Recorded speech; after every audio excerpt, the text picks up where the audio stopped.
The Human Experience. Inside the Humanities at Stanford University. humanexperience.stanford.edu.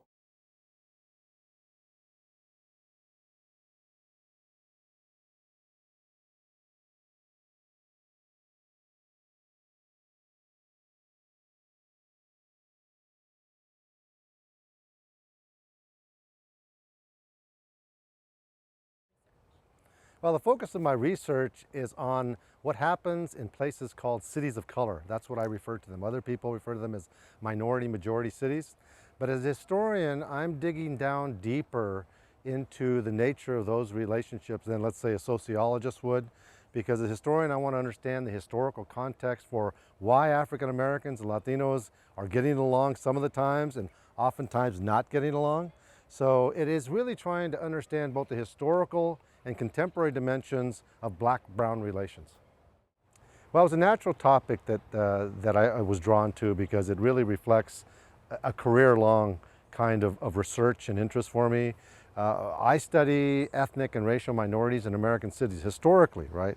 But this place in particular, this place called Compton in South Central Los Angeles, I was born and raised there. So in a sense, I'm going back to the origins to study a problem that is unique in one way to Compton, but really representative of the nation as a whole, because many of the places like Compton, located not only throughout California, but throughout the nation. In fact, they constitute the majority of communities and cities in the United States that are becoming minority-majority cities. So it was clear that this was a connection for me in my research from early on to come back to this topic, but explore it in a different way.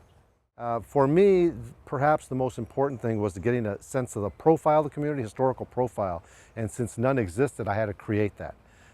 And that meant doing the building blocks of historical research.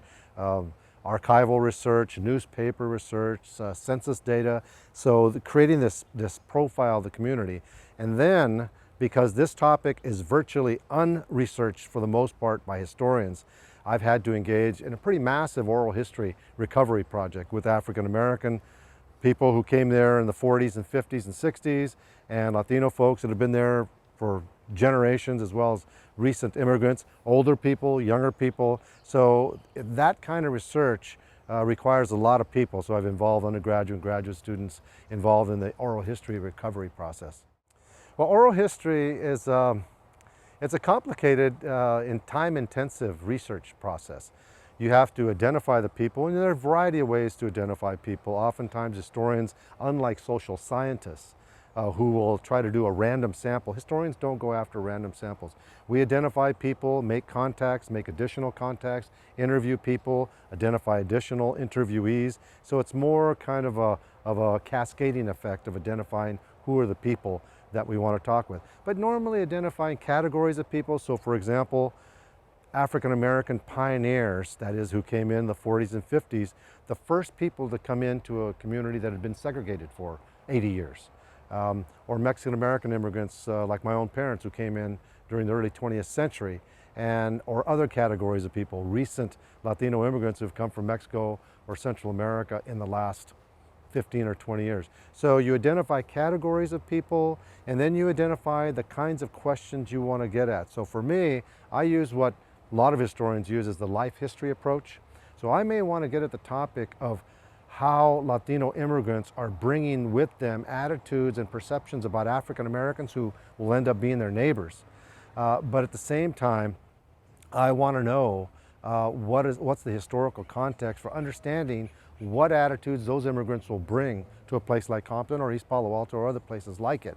So you have to consider lots of viewpoints. You have to approach the life history in a way that you let them talk about their background, the familial background, when they came to a place like Compton, kinds of jobs they had, the development of the family, the raising of the family, and then you get to the part that gives you the context for what I'm studying. Why is it that Latino immigrants are having difficulty interacting with African Americans? The same kinds of questions I get at, but in a kind of different context for African Americans. So the back end of the process for oral histories, so you collect these oral testimonies and they're rich, but you can't do anything with them until you're analyzing them. So a research assistant, I will ask the research assistant to do verbatim transcription, so we have the full transcript, right? That becomes a historical document because we can't go to the archive to get that information because for the most part it doesn't exist. So we are creating the archival material. Then we get the graduate students or the undergraduates to start determining what are the various characteristics of 10 or 15, in this case I have about 125 interviews. What are the characteristics that seem to be trends among the different groups of people that I'm interviewing? So then as a historian I pull that out and say, how can I make sense of this? 15 of the 20 people we interviewed said this about something. And so we begin to see the patterns which give us indication of this is a common occurrence, or this is a common attitude that people are holding, or this is a common context of what they bring to Compton. On the topic of African American and Latino relations in a place like Los Angeles, their attitudes are pretty much determined by the media. And the media paints a horrid picture of these groups. Intergroup gang warfare, murder, mayhem, you name it. It's blood, and if it bleeds, it leads in the news, right? Whether it's the print media or the electronic media. So the most surprising thing that I think people will come away with this research, if you get below the more dramatic aspects of it, that is political tension among the Latino and African American leaders, you go down to the neighborhood level, you begin to see elements of cooperation, especially among women that are tending to their children in the same neighborhoods where they're going. They may have difficulty communicating, but there's something basic about caring for your family, right? And it's not to suggest these unite people, but it begins to allow them to see that there's some commonalities instead of differences. But that we don't hear about that in the press. These are the things that are going on daily. Another thing, there's dozens and dozens of organizations in East Palo Alto and Los Angeles, other places that I'm now investigating, where this work of creating coalitions, of very explicit steps for people to understand and live with one another, how that occurs, these groups are facilitating that. We never hear about that in the press. So those are the surprises I think that most people will come away with once this research is published.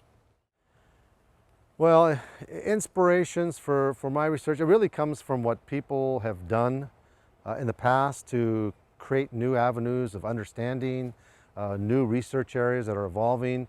In my lifetime in the area of American social history, for example, it's been transformed.